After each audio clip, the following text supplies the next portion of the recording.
China ഓരോ രാജ്യങ്ങളെയും തങ്ങളുടെ വരുതിയിലാക്കുന്നത് കടക്കെണിയിലൂടെയാണ്. അത്തരം ഒരു ട്രാപ്പ് ക്രിയേറ്റ് ചെയ്തിട്ടാണ് ചൈന തങ്ങളുടെ വരുതിയിലാക്കുന്നത്.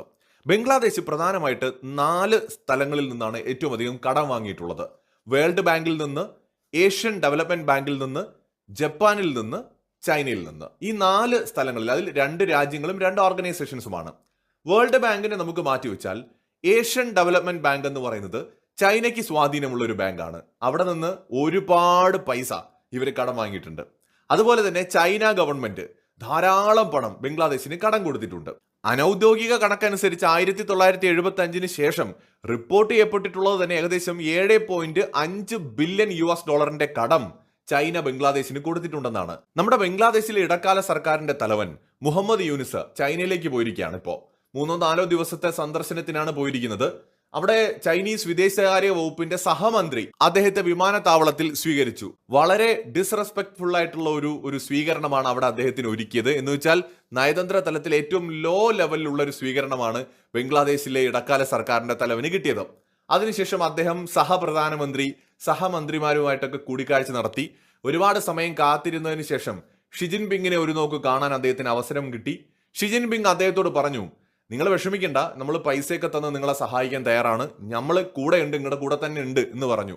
എന്നിട്ട് ഒരു കാര്യം ചെയ്യാം, നമ്മൾ നിങ്ങൾക്ക് കുറെ പൈസയൊക്കെ കടം തരുന്നുണ്ടല്ലോ, ഇനിയും നമ്മൾ കടമൊക്കെ തരാം, അതിന്റെ ഇൻട്രസ്റ്റ് നമുക്കൊരു 1 മുതൽ 2% വരെ ആയിട്ട് നമ്മൾ കുറച്ചു തരാം.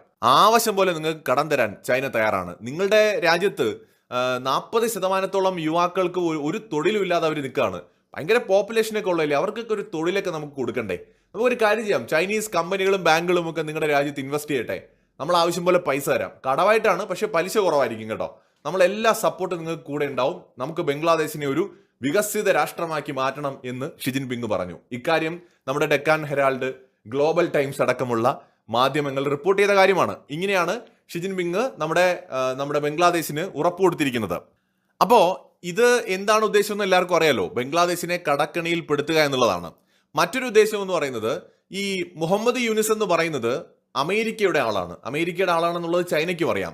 ഇത് അറിഞ്ഞുകൊണ്ട് തന്നെ ചൈന എന്ത് ചെയ്തു, മുഹമ്മദ് യൂനിസുമായിട്ട് വളരെ മുമ്പേ തന്നെ നല്ല ടേംസിൽ എത്തിയിട്ടുണ്ട്. ഗ്ലോബൽ ടൈംസ് ഒരു ലേഖനം എഴുതിയിട്ടുണ്ട്. ആ ലേഖനത്തിൽ ചൈന എങ്ങനെയാണ് പറയുന്നത്, അതായത് മുഹമ്മദ് യൂനിസ് ബംഗ്ലാദേശ് ഇടക്കാല സർക്കാരിന്റെ തലവനാകുന്നതിന് മുമ്പ് തന്നെ ചൈനയുടെ ചങ്കായിരുന്നു എന്ന്, സീരിയസ്ലി ചൈനയുടെ ചങ്കായിരുന്നു എന്നാണ് എഴുതിയിരിക്കുന്നത്. ചൈനയുമായിട്ട് അടുത്ത ബന്ധം, ഭയങ്കര ക്ലോസ്, നമ്മളെ മുഹമ്മദ് യൂനിസിനെ നമ്മളും മനസ്സിലാക്കിയിട്ടുണ്ട് എന്നാണ് ചൈന എഴുതിയിരിക്കുന്നത് ഗ്ലോബൽ ടൈംസിൽ. അപ്പോൾ നേരത്തെ തന്നെ മുഹമ്മദ് യൂനിസ് ചൈനീസ് ഗവൺമെന്റുമായിട്ട് സഹകരിക്കുന്നുണ്ട്. ഇത് എന്താണ് ഇതിന്റെ പുറകിൽ വർക്ക് ചെയ്യുന്നതെന്ന് വെച്ച് കഴിഞ്ഞാൽ, അമേരിക്കയിലുള്ള ഇന്ത്യ വിരുദ്ധ ശക്തികൾ, ചൈന ഓൾറെഡി ഇന്ത്യ വിരുദ്ധ ശക്തിയാണ്, ബംഗ്ലാദേശിലും പാകിസ്ഥാനിലും ഇന്ത്യ വിരുദ്ധ ശക്തികളുണ്ട്. അപ്പോൾ ഒരു കോമൺ എനിമിയെ ഇല്ലാതാക്കാനായിട്ട് അവരെല്ലാം ഒന്നിച്ചതാണ്. എന്ന് വെച്ചാൽ ബംഗ്ലാദേശ് എന്ന് പറയുന്നത് ഇന്ത്യയോട് വളരെ അടുത്ത് നിന്നിട്ടുള്ള ഒരു രാജ്യമാണ്. എല്ലാ കാര്യങ്ങളിലും ഇന്ത്യ ഗവൺമെന്റുമായിട്ട് വളരെ ചേർന്ന് പ്രവർത്തിച്ച ഒരു രാജ്യമാണ്. അപ്പോൾ അമേരിക്കൻ താല്പര്യങ്ങൾ ബംഗ്ലാദേശിൽ നടക്കുന്നില്ല.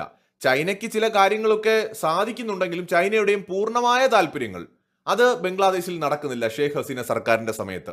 ഇങ്ങനെ വന്നപ്പോൾ അമേരിക്ക ബംഗ്ലാദേശിനെ പൊളിക്കാൻ തീരുമാനിച്ചു. മുഹമ്മദ് യൂനിസിനെ അവര് കുറെ കാലമായിട്ട് തേച്ച് മിനുക്കി വെച്ചിരുന്ന ഒരു ടൂളാണ്, അവർ ഉപയോഗിക്കാനായിട്ട് തീരുമാനിച്ചു. മുഹമ്മദ് യൂനിസിനെ അവരുടെ അടുത്ത് ഉപയോഗിക്കുന്നു. ആ സമയത്ത് ചൈനയും എന്ത് ചെയ്യുന്നു, ഇത് മനസ്സിലാക്കി മുഹമ്മദ് യൂനിസുമായിട്ട് നല്ല ധാരണയിലെത്തുന്നു. കാരണം എന്തെന്ന് വെച്ചാൽ, പാകിസ്ഥാൻ എന്ന് പറയുന്ന ഒരു ഫാക്ടർ അവിടെയുണ്ട്. ബംഗ്ലാദേശിലുള്ള ആന്റി ഇന്ത്യൻസ് ആയിട്ടുള്ള ഗ്രൂപ്പുകൾ, തീവ്രവാദ ഗ്രൂപ്പുകൾ, ഇവർ ഓൾറെഡി പാകിസ്ഥാനുമായിട്ട് സഹകരണത്തിൽ ഉണ്ടായിരുന്നു. അപ്പൊ ഈ ഗ്രൂപ്പുകളെയൊക്കെ അവിടെ അമർച്ച ചെയ്തുകൊണ്ടിരുന്നത് ഷേഖ് ഹസീനയാണ്. അപ്പൊ ഷേഖ് ഹസീനയെ ചാടിച്ചുകൊണ്ട് അമേരിക്കയുടെ സഹായത്തോടെ ഇടക്കാല സർക്കാർ അവിടെ വരുന്നു. അതോടെ ഈ ഗ്രൂപ്പുകളെല്ലാം പാകിസ്ഥാനുമായി കൂടുതൽ സഹകരിക്കുന്നു. പാകിസ്ഥാനിലൂടെ ചൈനയുമായിട്ട് അവർ എന്ത് ചെയ്യുന്നു, ബന്ധം മെച്ചപ്പെടുത്തുന്നു. കാരണം പാകിസ്ഥാന്റെ നിലവിലെ അവസ്ഥ എന്ന് പറയുന്നത് 2 വള്ളത്തിൽ കാല് വെക്കുക, 2 ഡാഡി സിൻഡ്രം എന്നൊക്കെ പറയുന്ന പോലത്തെ ഒരു അവസ്ഥയാണ്. എന്ന് വെച്ചാൽ പാകിസ്ഥാൻ ഒരേ സമയം ചൈനയോടും അമേരിക്കയോടും വിധേയത്വം പുലർത്തുന്ന ഒരു രാജ്യമാണ്. അപ്പോൾ ബംഗ്ലാദേശ് എന്ന് പറയുന്നത് ഒരു കാലത്ത് പാകിസ്ഥാന്റെ ഭാഗമായിട്ട് നിന്നാണല്ലോ. അപ്പൊ അതുകൊണ്ട് ആ ഒരു സ്വഭാവം ബംഗ്ലാദേശ് എടുക്കുകയാണ്. അമേരിക്കയുമായും ചൈനയുമായും സഹകരിക്കും. പൊതുശത്രു അവര് ഇന്ത്യയെ സെറ്റ് ചെയ്ത് വെക്കുകയാണ്. അപ്പൊ ഇതിന്റെ ഭാഗമായിട്ട് ഈ അവസരം ചൈനയെ ഉപയോഗപ്പെടുത്തുകയാണ്, അമേരിക്ക ഉപയോഗപ്പെടുത്തുകയാണ്. പക്ഷെ ഇപ്പൊ എന്ത് പറ്റിയെന്ന് വെച്ചാൽ, അമേരിക്കയിൽ കാര്യങ്ങളൊന്നും മാറി. അമേരിക്കയിൽ ബൈഡൻ സർക്കാരല്ല, ഇപ്പോ ട്രംപ് ആണ്. അപ്പൊ ട്രംപിന്റെ ബംഗ്ലാദേശിനോടുള്ള സമീപനം ഡിഫറന്റ് ആണ്. ഡീപ് സ്റ്റേറ്റിനും ബൈഡനും എഗെയിൻസ്റ്റ് ആണ് ട്രംപ്. അപ്പൊ അതുകൊണ്ട് തന്നെ ബംഗ്ലാദേശിന് ഇപ്പോൾ പഴയതുപോലെ അമേരിക്കയിൽ നിന്ന് ഫണ്ട് കിട്ടുന്നില്ല, അമേരിക്കയുമായിട്ട് പഴയ സപ്പോർട്ട് കിട്ടുന്നില്ല. അപ്പൊ ഇനി അടുത്ത ഡെമോക്രാറ്റുകൾ വരുന്നതുവരെ ഒരു രക്ഷയില്ല. അപ്പൊ എന്ത് ചെയ്തു ബംഗ്ലാദേശ്? പ്ലാൻ ബി എന്ന് പറയുന്ന ചൈനയുമായിട്ട് ഇപ്പോൾ അടുത്തിരിക്കുകയാണ്. പക്ഷെ ചൈന ഇവിടെ എന്ത് ചെയ്യാണ്? അവരുടെ സ്ഥിരം പരിപാടിയെ വെളിയിലെടുത്തു. എന്ന് വെച്ചാൽ പൈസ ആവശ്യം പോലെ നമ്മൾ തരും, ചെറിയ പലിശയേ ഉള്ളൂ, നിങ്ങൾ പതുക്കെ തന്നാൽ മതി. സംഗതി ഇവർക്ക് ഒരു കാലത്തും തിരിച്ചടയ്ക്കാൻ പറ്റാത്ത കടം കൊടുക്കുക, കടം കൊടുത്തതിന് ശേഷം പടിപ്പടിയായിട്ട് ആ രാജ്യത്ത് പിടിമുറുക്കുക. ഇതാണ് ചൈനയുടെ ശ്രമം. അപ്പൊ ഇവിടെ സത്യത്തിൽ ബംഗ്ലാദേശ് സ്വന്തം കുഴിയാണ് കുഴിച്ചുകൊണ്ടിരിക്കുന്നത്. ചൈന ഇപ്പോൾ ഒരു രാജ്യത്തെ വികസിതമാക്കാമെന്ന് പറഞ്ഞിട്ടുണ്ടെങ്കിൽ ചൈന വികസിതമാക്കിയ എത്ര രാജ്യങ്ങൾ നിങ്ങൾക്കറിയാം? ശ്രീലങ്ക ഏറ്റവും ഒടുവിൽ ചൈന വികസിതമാക്കിയതാണ്. വികസനം കൂടിപ്പോയപ്പോൾ അവസാനം ഇന്ത്യക്ക് പോയി സഹായിക്കേണ്ടി വന്നു ശ്രീലങ്കയെ. അതുപോലെ ചൈന വികസിപ്പിച്ചുകൊണ്ടിരിക്കുകയാണ് പാകിസ്ഥാന്റെ GDP കാര്യമൊന്നും പിന്നെ പറയണ്ടല്ലോ. ഒരു നേരത്തെ ഗോതമ്പ് ആര് കൊടുക്കുന്നു അവരെ ദൈവമായിട്ട് തൊഴാൻ തയ്യാറായി നടക്കുന്നവരാണ് പാകിസ്ഥാനികൾ. അപ്പോൾ ചൈനയുടെ വികസനം നമ്മൾ കാണുന്നുണ്ട് ലോകം മൊത്തം. ആഫ്രിക്കൻ രാജ്യങ്ങളുടെ കാര്യം പിന്നെ പറയേ വേണ്ട, അവിടെ അങ്ങ് വികസിപ്പിച്ച് കൊഴുപ്പിക്കുകയാണ് ചൈന. അപ്പൊ ചൈന വികസിപ്പിക്കുക എന്ന് പറഞ്ഞ ഒരു രാജ്യവും ഇന്ന് ഈ ലോകത്ത് വികസിച്ചതായി നമ്മൾ കണ്ടിട്ടില്ല. ചൈനയുടെ ഏത് പോളിസിയും അവരുടെ രാജ്യത്തിന് മാത്രം ഗുണം കിട്ടുന്ന രീതിയിലായിരിക്കും. ആ നിലയ്ക്ക് യൂണിറ്റ് സർക്കാർ ഇപ്പോൾ ചെയ്യുന്നത് എന്താന്ന് വെച്ചാൽ ശുദ്ധ മണ്ടത്തരമാണ്, കൊണ്ടുവന്ന് തല വെച്ച് കൊടുക്കുകയാണ്. ചൈന ഈ അവസരം നല്ലപോലെ മുതലാക്കും. ഇന്ത്യക്ക് ഒരു പ്രശ്നം ഉണ്ടാവാൻ പോകുന്നില്ല. എന്ന് വെച്ചാൽ ഇന്ത്യയും ചൈനയും എന്നൊക്കെ പറയുന്നത് മേജർ പവേഴ്സ് ആണ്. ഇതിന്റെ ഇടയിൽ ഡബിൾ ഗെയിം കളിക്കുന്ന രാജ്യങ്ങൾ കുറെ കാലം കഴിയുമ്പോൾ ഒന്നും അല്ലാതായി തീരും. അതിപ്പോ പാകിസ്ഥാൻ ആണെങ്കിലും ബംഗ്ലാദേശ് ആണെങ്കിലും നാളെ നേപ്പാൾ ആണെങ്കിലും സംഭവിക്കാൻ പോകുന്നതാണ്. ഇന്ത്യയുടെ വളർച്ചയെ തടയാൻ കഴിയില്ല എന്നുള്ളത് ചൈനയ്ക്കറിയാം, അമേരിക്കയ്ക്കറിയാം. ആകെ പറ്റുന്ന ഒരു കാര്യം എന്ന് പറയുന്നത് സ്ലോ ഡൗൺ ചെയ്യുക, ആ വളർച്ചയുടെ വേഗത കുറയ്ക്കുക. അതിന്റെ ഭാഗമായിട്ടാണ് ഇവരൊക്കെ പലതും ചെയ്യാൻ ശ്രമിക്കുന്നത്. പക്ഷെ ആത്യന്തികമായിട്ട് ഇന്ത്യ എന്ന് പറയുന്ന രാജ്യത്തിന്റെ ആ ഒരു കംബാക്ക് ഉണ്ട്. അതിന്റെ ഒരു ചരിത്രം വെച്ച് നോക്കുമ്പോൾ ആ ഒരു തിരിച്ചുവരവ് ഇത് ഭൂട്ടാൻ മനസ്സിലാക്കിയിട്ടുണ്ട്. അതുകൊണ്ടാണ് അവര് കൂടുതൽ ഡബിൾ ഗെയിമിന് പോകാത്ത. ചൈനയോടും ഇന്ത്യയോടും നിന്നുകൊണ്ട് രണ്ട് വള്ളത്തിൽ കാല് വയ്ക്കാൻ ഭൂട്ടാൻ പോകുന്നില്ല. ശ്രീലങ്കയ്ക്കും കാര്യങ്ങൾ ഏറെക്കുറെയൊക്കെ അറിയാം, അതുകൊണ്ടാണ് ഒതുങ്ങി പോകുന്നത്. അതേസമയത്ത് നേപ്പാള്, പാകിസ്ഥാൻ, അതുപോലെ ഇപ്പോഴത്തെ നമ്മുടെ ബംഗ്ലാദേശ് ഇവരൊക്കെ മനസ്സിലാക്കാൻ പോകുന്നതേ ഉള്ളൂ. പ്രത്യേകിച്ച് ബംഗ്ലാദേശിന് ഇന്ത്യയോടുള്ളത് വേറെ ചില ചുരുക്കാണെന്നുള്ളത് എല്ലാവർക്കും അറിയാമല്ലോ.